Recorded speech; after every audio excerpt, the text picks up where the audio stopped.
2020 vote ചെയ്യണം, OIOPക്കും V4ന് vote ചെയ്യണം, ആം ആദ്മിക്കും ഒക്കെ വോട്ട് ചെയ്യണം. പക്ഷെ നന്മയുള്ളവന് കണ്ട തെണ്ടിയെയും കൊഞ്ഞാണനെയും കൂണാപ്പനെയൊക്കെ കൊണ്ടുവന്ന് ഞങ്ങൾ 2020 നിർത്തിയാൽ പോലും വോട്ട് ചെയ്യരുതെന്ന്. സ്ഥാനാർത്ഥിക്ക് ഒരു യോഗ്യത ഉണ്ടാവണം. ആ പഞ്ചായത്ത് മെമ്പർ, ആ സ്ഥാനാർത്ഥി, കൗൺസിലർ, മന്ത്രിമാരെയും MLA-മാരെയും ചോദ്യം ചെയ്യാൻ സാധിക്കണം.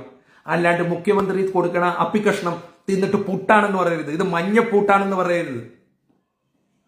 ഏത് നേതാവിനെയും ചോദ്യം ചെയ്യുന്ന അണികൾ ഉണ്ടാവണം. 2020 അങ്ങനെ തന്നെയാണ്. അങ്ങനെ കാലിതൊക്കെ ആരെങ്കിലും നിൽക്കണ്ടെങ്കിൽ അവനെ ഞങ്ങൾ പുറത്തേടിക്കും. 2020 സാബു M ജേക്കബിന്റെ നേതൃത്വത്തിലാണ് പോണെങ്കിലും ചോദ്യങ്ങൾ ഉണ്ടാവും. അഴിമതി ഒരിക്കലും ഉണ്ടാവില്ല. അത് സാബുവിന് അറിയുന്ന എല്ലാവർക്കും അറിയാം.